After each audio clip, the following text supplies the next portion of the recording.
You know, there's a very peculiar thing that happens to people who have undergone what we might call a spiritual awakening.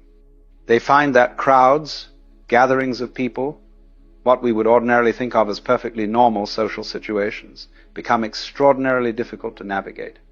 And I don't mean difficult in the sense of social anxiety or shyness, though it might appear that way from the outside.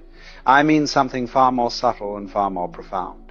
When you wake up, when you see through the game that most people are playing, when you recognize that the emperor has no clothes, you begin to experience crowds in an entirely different way. It's rather like being the only sober person at a party where everyone else is intoxicated. You can see what's happening with a clarity that's almost painful, while everyone around you is completely absorbed in the drama, completely identified with the performance. Let me describe what this actually feels like, because it's quite remarkable. When a spiritually awake person enters a crowd, the first thing they notice is the noise. And I don't mean just the physical noise, though that's certainly part of it.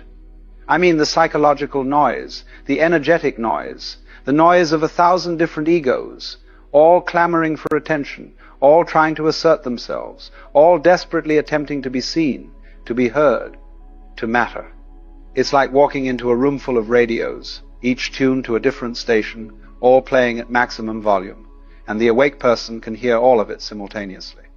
They can feel the anxiety radiating from one corner, the anger pulsing from another, the desperate need for validation coming from someone nearby, the performance of superiority from someone else.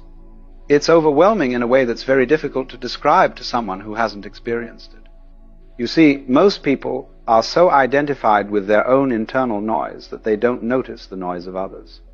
They're so busy with their own thoughts, their own concerns, their own little drama, that they're essentially insulated from the collective cacophony. But the person who has awakened has, in a sense, dropped their own noise, or at least learned not to identify with it, and so they become extraordinarily sensitive to the noise of others. It's rather like what happens when you stop talking yourself. Suddenly, you can hear what everyone else is saying. And when you're in a crowd, what you hear is not particularly pleasant.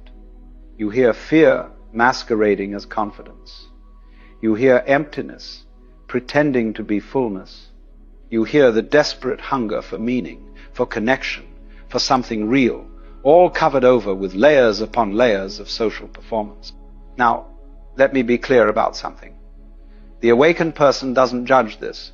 They don't look down on people in crowds and think themselves superior. That would be just another form of ego, another form of separation. What they feel is